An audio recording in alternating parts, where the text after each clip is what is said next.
এই যে আপু লন।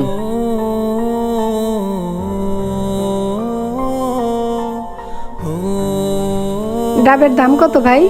আপু ডাব বিক্রি করি তো 200 টাকা করে, আপনি আমার প্রথম কাস্টমার, আপনি আমাকে 150 টাকা দিন। দিচ্ছি।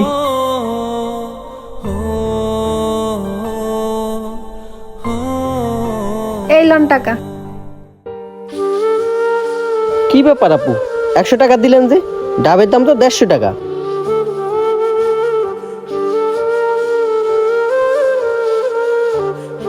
ভাইয়া আমার কাছে তো টাকা নাই। এই কানের দুল দুইটা 70 টাকা দিয়ে কিনছিলাম, এটা আপনি রাখেন। আপা আমি কানের দুল দিয়ে কি করবো, আমার টাকা দিলেই ভালো হইতো। ভাইয়া আমার কাছে যে টাকা ছিল সেই টাকা রিক্সা ভাড়া দিয়ে শেষ। এখন আমার কাছে কোনো টাকা নেই, এটা আপনার কাছে রেখে দেন। তাছাড়া আমি আপনার রেগুলার কাস্টমার। এই কানের দুলগুলো যদি আপনি বিক্রি করতে না পারেন আপনার কাছে রেখে দিন, আমি তো কালকে আবার আসবো, তখন না হয় টাকা দিয়ে নিয়ে যাব। কি আর করার আপু, যেহেতু আপনার কাছে টাকা নাই আমি রেখে দিলাম।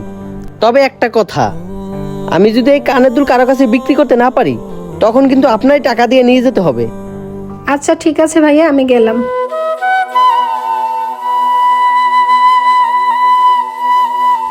আমার মনে হয় এই কানের দুল আমার কোনো কাজে আসবে না। কালকে ওই আপুটা যখন আসবে আপুটাকে দিয়ে দেবো, এখন ভালো করে রেখে দিই। এই ভাই, আমাকে একটা ডাব কেটে দাও। আচ্ছা ভাই দিতেছি।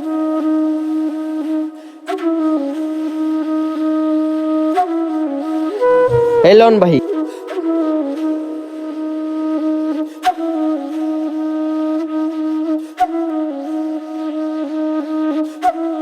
এই নাও।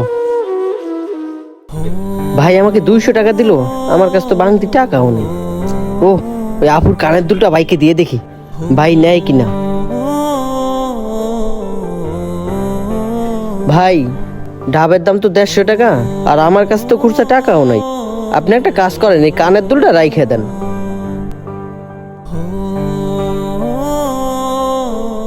আরে ভাই, আপনি এই কানের দুল কোথায় পেলেন?